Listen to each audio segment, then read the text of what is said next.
Bismillahirrahmanirrahim. Ia upakalep BA pembimbing makesek diku Ibu Dr. Syamsuduha M.Hum. Ia upakalep BA pembimbing kedua ku Bapak Dr. Andi Agus Salim AJ.M.Hum. Ia upakalep BA penguji makesek diku Bapak Profesor Dr. Haji Muhammad Rafiq Tang MS. Ia upakalep BA penguji kedua ku Ibu Dr. Hajak Kembong Dayeng M.Hum. Assalamualaikum warahmatullahi wabarakatuh. Syukuruki mapoji laur lia sesia rajana puang Allah Ta'ala nasabak naleki adi singa nenia ajap-ajapang. Salawat nenia papa salamat lauri Nabi tak Muhammad sallallahu alaihi wasallam nasabak Nabi ia tiwiki rion roma petange laur rion roma takai. Iya, marini rahmasari melo mapet paletureki rancangan peneliti aku. Judulnya ia naritu citra kepemimpinan tokoh dalam cerita rakyat Meong Palo Karelai. Baik, langsung saja ke bab 1 yaitu latar belakang.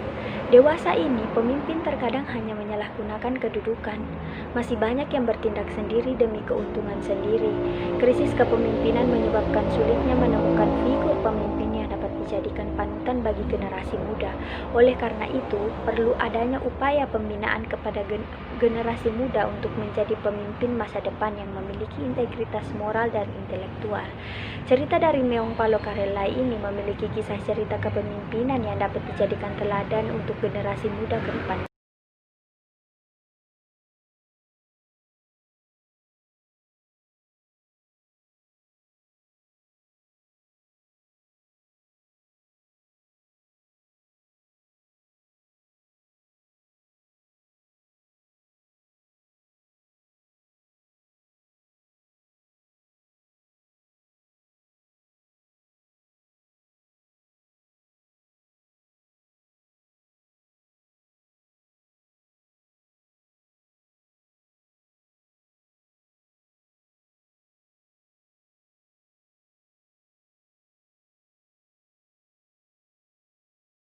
Kedua yaitu rumusan masalah.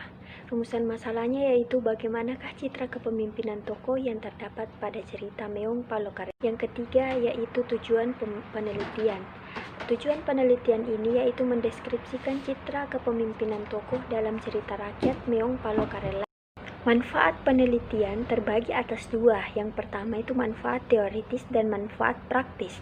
Manfaat teoritis yaitu syarat untuk melestarikan salah satu budaya yang mahir musnah di peradaban bumi, memberikan manfaat kepada masyarakat tentang pemahaman mengenai citra kepemimpinan yang ada pada teks Meong Palo Karelai.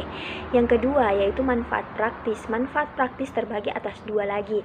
Yang pertama, bagi para pembaca, penelitian ini dapat memberikan informasi atau pengetahuan mengenai kajian citra kepemimpinan yang ada dalam cerita rakyat Meong Palo Karelai.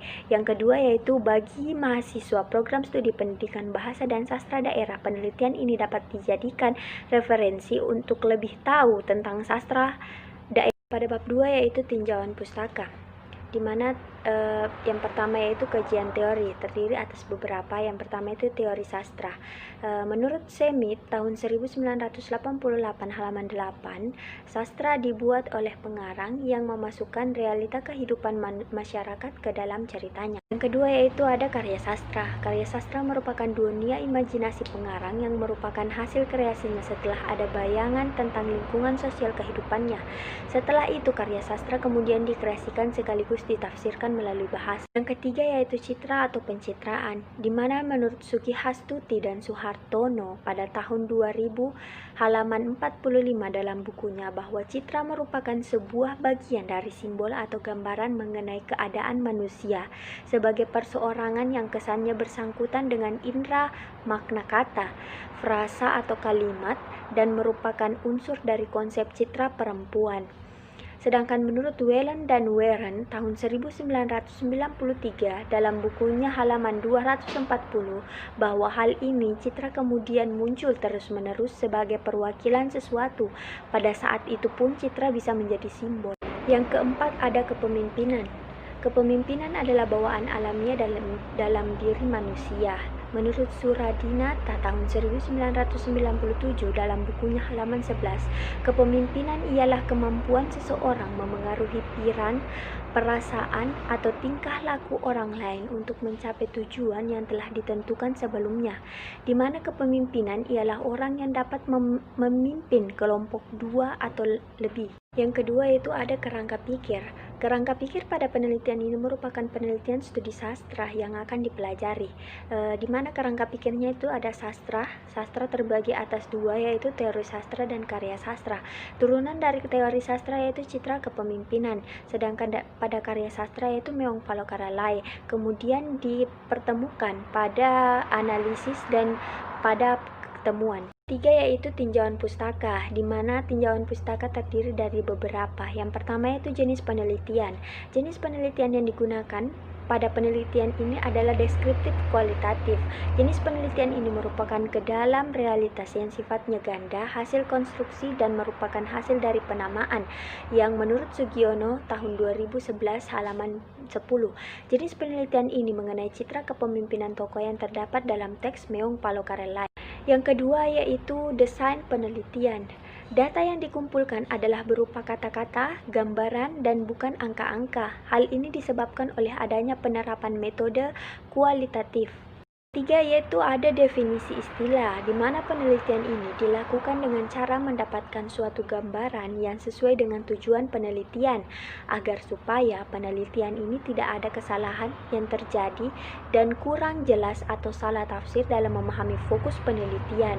Maka perlu ditemukan definisi istilah untuk membahas istilah penelitian sebagai berikut. Yang pertama yaitu kepemimpinan, yang kedua yaitu citra, dan yang ketiga yaitu teks Meong Palokarelai. Keempat yaitu ada data dan sumber data. Yang pertama itu data. Data dalam penelitian ini ialah berupa data tertulis yang mencakup kutipan-kutipan atau yang menggambarkan mengenai citra kepemimpinan tokoh yang terdapat dalam teks Meong Palokarelai dalam buku Muhammad Arif Mattalili, hasil transliterasi dan terjemahan Muhammad Arif At-Talili.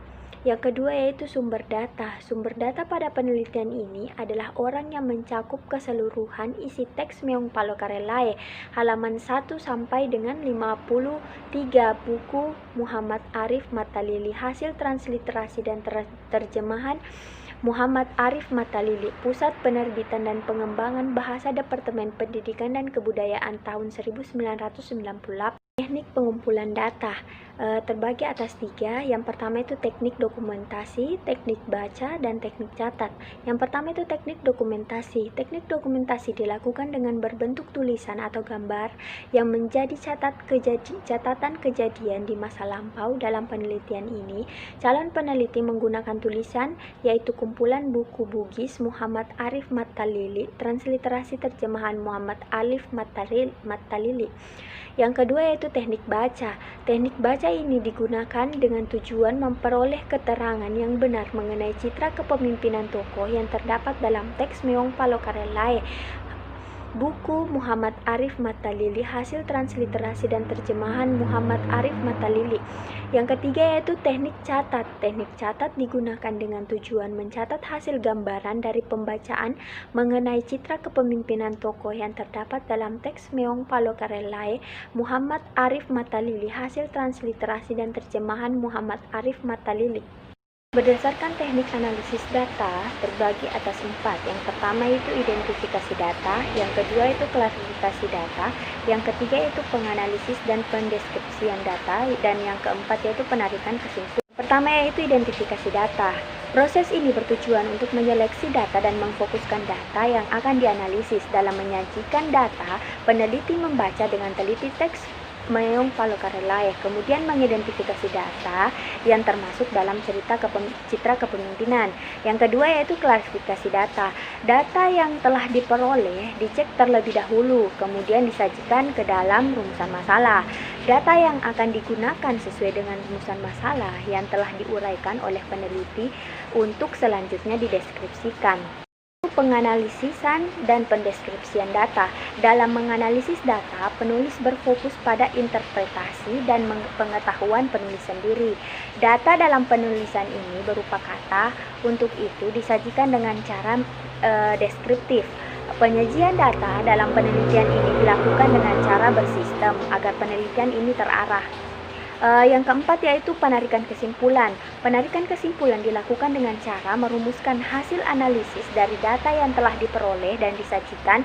Penarikan kesimpulan berdasarkan pada fokus penelitian ini, yaitu citra kepemimpinan tokoh Meong Palokarelai. 7. Ada pemeriksaan keabsahan data. Pemeriksaan terhadap keabsahan data ini sebenarnya digunakan untuk adanya sanggahan yang diayangkan kepada calon peneliti kualitatif yang kurang ilmiah.